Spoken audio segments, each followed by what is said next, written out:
¿Qué tal, alumnos de la Escuela Superior de Ingeniería, de la Maestría en Seguridad e Higiene Industrial y Sustentabilidad de la materia Fundamentos de la Seguridad? Esta es la sección número 13. Bienvenidos.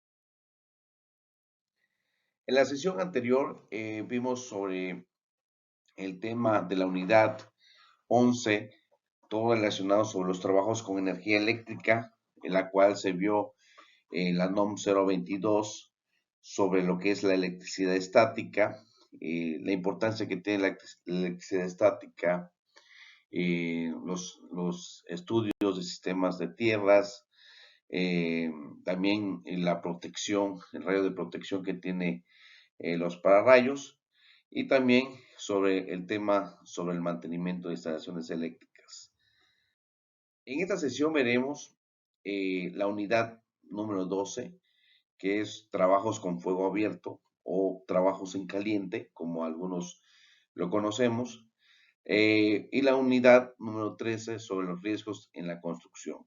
En el tema de riesgos de construcción, como es una norma específica, en la norma específica va a recaer todo lo que hemos visto y sobre trabajos con fuego abierto o en caliente, pues vamos a ver lo que son atmósferas explosivas y fuentes de inicio. Empezamos. ¿Cuál es el objetivo? Que conozcan cuál es el alcance que tienen los trabajos en caliente y las obras de construcción en materia de seguridad. En la NOM 027 voy a adelantar un punto no muy ordenado, que la NOM 027 STP 2008 habla de las condiciones de seguridad de trabajos en soldadura y corte. Pero ¿qué es el trabajo con fuego abierto o trabajo en caliente, que más lo conocemos como trabajo en caliente? Pues el trabajo en caliente es todo proceso de trabajo que produce llamas o chispas y presenta un peligro de incendio para las áreas circundantes y el personal. Aquí podemos ver en algunas imágenes algunos ejemplos de trabajo en caliente. Por ejemplo, la primera imagen dice la soldadura y corte con soplete de gas, ¿sí? Puede ser también soplete con oxicorte, ¿sí? Pero una soldadura que usa llama para unir o cortar el metal es un trabajo en caliente. También la soldadura y corte con arco usa el arco eléctrico o lo que conocemos como la soldadura MIG, es que usa un arco eléctrico entre un electrodo de metal y un material base para unir o cortar el metal. En el caso del esmerilado, con un esmeril, usa una rueda de esmeril que gira a alta velocidad para cortar velocidad. Esa también genera chispa y está contemplada como trabajo en caliente. La soldadura fuerte y blanda, por ejemplo, usa calor para fundir un metal de relleno. También es utilizado para unir el metal. También está considerado. También golpear con martillo es trabajo en caliente. Entonces tenemos que definir bien cuáles son los trabajos en caliente. Por ejemplo, los de oxicorte también son trabajos en caliente. La cegueta, hacer la parte de cortar un metal con cegueta, también es un trabajo en caliente. Entonces es todo proceso de trabajo que genera llamas o chispas y que representa un riesgo de incendio. Entonces, algunos peligros asociados en el trabajo en caliente, se expone a diferentes escenarios, diferentes peligros, que antes de comenzar el trabajo en caliente, el supervisor identifica los peligros en el lugar de trabajo, que haga incendio, el calor intenso, las chispas, colocar mamparas para eliminar la propagación de las chispas, también la parte de las descargas eléctricas, revisar que las condiciones que se encuentran las instalaciones eléctricas que puedan generar un corto y esta puede generar pues un incendio. El arco eléctrico que produce la corriente eléctrica sale a una trayectoria prevista y viaja a través del aire de un conductor a otro.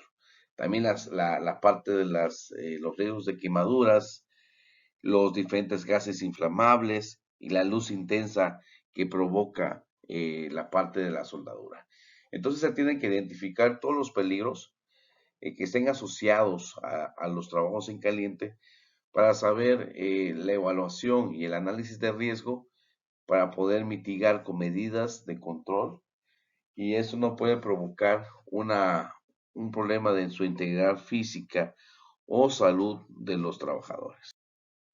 La evaluación de peligros, como lo vimos anterior, yo le llamaría identificación de peligros y análisis de riesgo, aunque la norma te dice evaluación de peligros, pero aquí es primeramente identificar peligros y analizar los riesgos.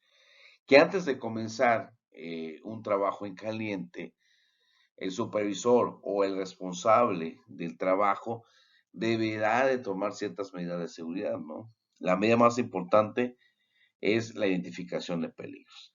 En la identificación de peligros dice que todas las actividades requeridas para contemplar la tarea, los peligros relacionados por cada una de esas actividades y el todo peligro ambiental adicional. Entonces se tiene que hacer un AST, un análisis de seguridad del trabajo, el cual ya habíamos comentado en los foros, también en algunas sesiones, la importancia que tiene el análisis de riesgo para identificar peligro, analizar riesgos, ver la frecuencia, la probabilidad y también su jerarquización de riesgos para poder implementar controles de seguridad para mitigar los riesgos. Entonces, algunas medidas adicionales para la prevención de incendios, pues es más que nada la vigilancia, ¿no? De cada 30 a 60 minutos, haber contemplado el trabajo en equipo, también tener extintores en el área, a un alrededor de un radio de 3 metros, hay algunos que lo tienen a 1 metro, a un costado, entonces depende también de las condiciones o políticas que tienen las empresas, ¿no? Los conductos, sistemas transportados, ¿sí? El control de la atmósfera, que es muy importante, que vamos a ver a continuación, que es muy importante identificar una atmósfera sea explosiva, ¿sí? Una atmósfera que sea tóxica, en la cual pues se requiere de algún equipo especial para hacer esa evaluación. Y la eliminación segura, que pues hay que ver eliminación de aquellos que puedan hacer parte importante para un accidente o incidente de un trabajador o las instalaciones. Bueno, entonces, antes de iniciar cualquier trabajo en caliente, ¿sí? Entonces, lo importante, lo que vamos a ver ya en lo último, sobre sistemas de trabajos, permiso de trabajos, aquí lo importante es que se tiene que hacer un permiso de trabajo en caliente, ¿sí? Se tiene que trabajar únicamente con equipos para los que haya sido debidamente capacitado y autorizado por la nación, o sea, que el personal debe estar capacitado, ¿sí? Debe ser capacitado. Uno, sobre análisis de riesgo. Otro, permiso de trabajo. Otro, lo que es su equipo de protección personal. Y también en la parte de la actividad de soldadura. Entonces, si el personal no tiene una capacitación en la cual mencionamos anteriormente, pues va a tener pues mayor probabilidad de tener un incidente o un accidente de trabajo. También se tienen que inspeccionar todos los equipos de protección personal, ¿sí? Revisar también todo el equipo de trabajo en caliente, si es oxicorte, checar las mangueras, si es máquina de soldar, revisar que esté aterrizado, o sea, todo se tiene que cumplir. También cumplir con el programa de bloqueo y etiqueta cuando aplique y siga los requisitos para la protección respiratoria. También debe tener equipo de protección personal respiratorio para no tener problemas lo que genere en el humo de la soldadura. Entonces, ¿qué es la atmósfera explosiva? En el tema de espacios confinados que vamos a ver en la siguiente sesión y lo que es también cuando se conjuga con la parte de trabajos en caliente, las atmósferas explosivas se producen cuando mezclan gases, nieblas, vapores o polvos explosivos en el aire, que es la cantidad de sustancia necesaria para crear una atmósfera explosiva, depende de la sustancia en cuestión. Eso genera un riesgo de explosión. El área donde existe la posibilidad se define como atmósfera potencialmente explosiva. Y también puede encontrarse en muchos sectores químicos, farmacéuticos, en muchas partes de las industrias, que también están catalogadas, identificadas en espacios confinados como áreas peligrosas o áreas restringidas. Eh, Aquí hay dos temas muy importantes dentro de la parte de la inflamabilidad, el EL o el UL, que es el límite inferior de explosividad, que es el límite inferior de explosividad, dice que es la concentración más baja de un gas en el aire que es capaz de producir una chispa o fuga en presencia de una fuente de ignición. Y el límite superior de explosividad es la concentración máxima de un gas vapor que arderá en el aire. Entonces tenemos dos límites, tanto uno inferior y otro superior. ¿Y cómo vamos a saber el límite inferior y superior de inflamabilidad? En las hojas de seguridad que tienen cada una de las sustancias. Cada sustancia tiene el límite inferior de inflamabilidad, que es el EL, y el UL, que es el límite superior de explosividad. Y esas sustancias químicas, las que pueden estar en el ambiente, un espacio confinado, en donde yo voy a trabajar trabajos en caliente, pues tiene que ser medido. Entonces, ¿cómo se tiene que medir? ¿Cómo se tiene que medir? Sobre un equipo de lectura directa. En este caso, yo tengo un ejemplo aquí de una marca MSA, puede ser marca Drager o otro tipo de marca. Aquí tenemos una imagen de un detector de gas o multigas, como le llaman otras empresas, que este multigas pues es el Altair 5X. En la pantalla podemos ver en el primer cuadro lo que es el LEL, ¿sí?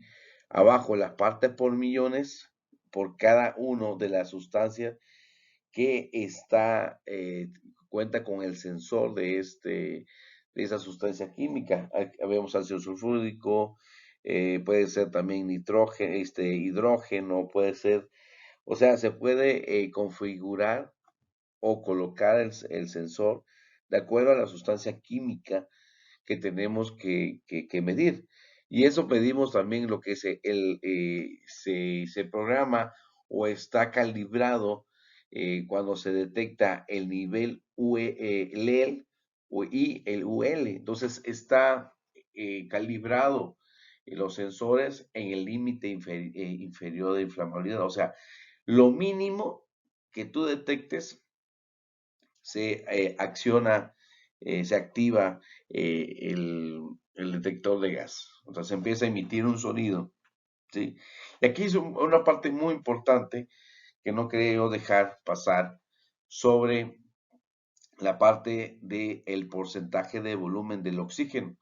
Vemos en la pantalla en la pantalla o en el cuadro que está en la pantalla, que dice 20.8% y es de oxígeno.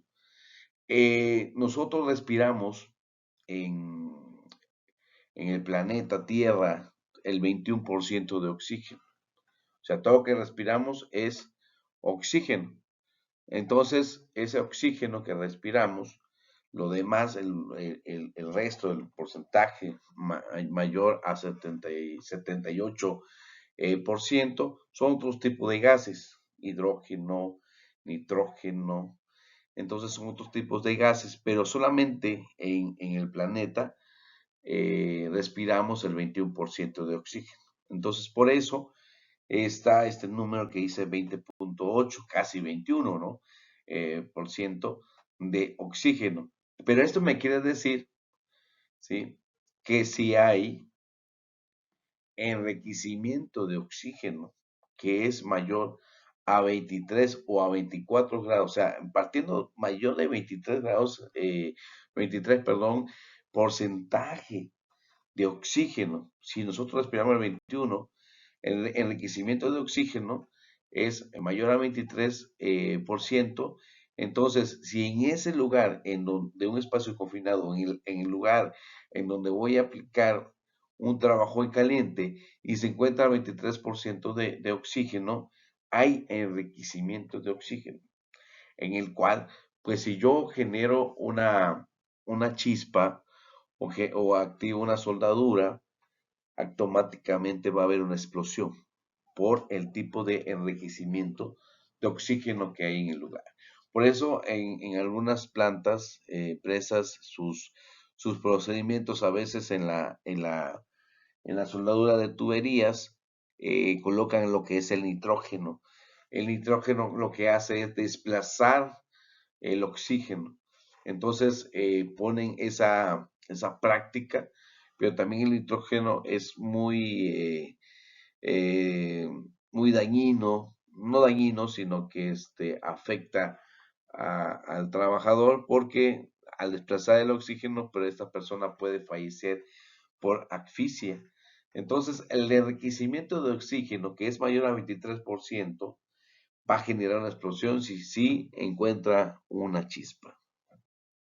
Entonces, vamos a ver, en este caso de la norma 031, no vamos a hablar mucho de esta norma, porque esta norma es una norma específica, no es y en la cual la norma específica, pues habla sobre las dos condiciones, tanto de seguridad y salud en el trabajo, en las obras de construcción.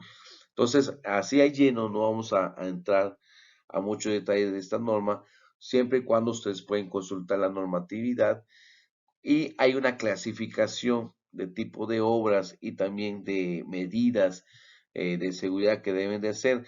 Todo lo que hemos visto con antelación, trabajos en alturas, trabajos en caliente, trabajo de instalaciones eléctricas, los lleva a toda la parte de la construcción.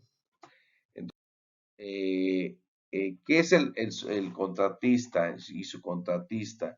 A veces contratan para hacer un proyecto a una empresa, la empresa A, por la parte de la licitación ganó la parte de proyecto, pero hay algunos servicios profesionales o especiales que no pueden hacer ellos, tienen que subcontratar otro servicio por afuera para cumplir con el proyecto que ya hay un contrato y un convenio con la empresa. Entonces, una parte que me llamó mucho la atención en esta norma para poder ustedes exponer es sobre este punto, que en las instrucciones de seguridad para acceso y control de personal en la hora aplicable de los trabajos, contratistas, proveedores y visitantes, que al menos incluyan el horario de trabajo y la definición de la entrada y salida de las áreas de trabajo, así como su equipo de protección personal a usar y las rutas de evacuación. En este caso, es importante que se cumpla con todas las medidas de seguridad desde la entrada, ¿sí? Así como también los temas de protección civil, en el caso también los programas específicos, los programas de protección civil, para que ellos también hagan la constitución de los brigadistas para poder atender una emergencia de diferente naturaleza, ¿no? Entonces, sí recae entre ambos, por ejemplo, por eso la Secretaría del Trabajo ahorita solicita a los contratistas que manejan personal lo que se llama el REPSE, que es un registro para ver que si se están cumpliendo con todos los pagos del Seguro Social. Entonces es muy importante que todas las eh, aplicaciones o temas que hemos visto anteriormente también lo lleva a la parte de la construcción y uno de ellos también es los análisis de riesgo, los trabajos en altura, los permisos de trabajo, también tienen ahí un personal de seguridad para poder revisar y controlar los riesgos en su centro de trabajo, en este caso un proyecto. Y en los trabajos específicos, fíjense muy bien que son muchos trabajos específicos y va relacionado mucho sobre las medidas de seguridad de acuerdo a las actividades que pueden hacer en la construcción. Un ejemplo de ellos es el trabajo en altura. Pues en trabajos en altura se requiere también capacitar, adiestrar a todo personal. No coloqué aquí algo, pues son varios puntos, pero desde el punto número 16 de la NOM 031 STP 2011, pueden ustedes evaluar y revisar cuáles son los puntos o medidas de seguridad que solicitan de acuerdo a las actividades que se identifican. Como lo dije con antelación, los trabajos en altura, ¿qué se tiene que hacer? La parte de los equipos de protección personal, capacitación, permiso de trabajo, análisis de riesgo. Entonces, por ejemplo, en la NOM 027 de trabajos en caliente, también deben de cumplir con esas medidas de seguridad.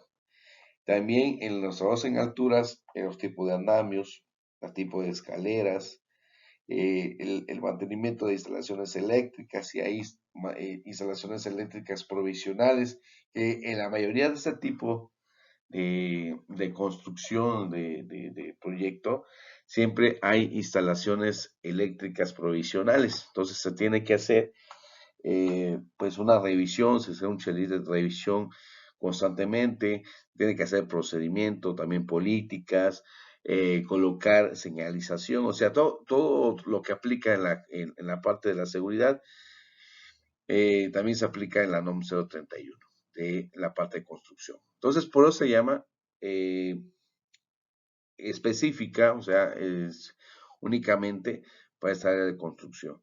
Y también, pues se tiene que capacitar a todos los supervisores en temas de análisis de riesgo. Y en este caso, cuando se realiza una licitación, pues se tiene que manejar el programa que debe de tener el ingeniero con sus análisis de riesgo. Pues es todo. Espero de que si alguna duda tengan sobre esta parte de la normatividad, estoy para servirles. Nos vemos en la siguiente sesión.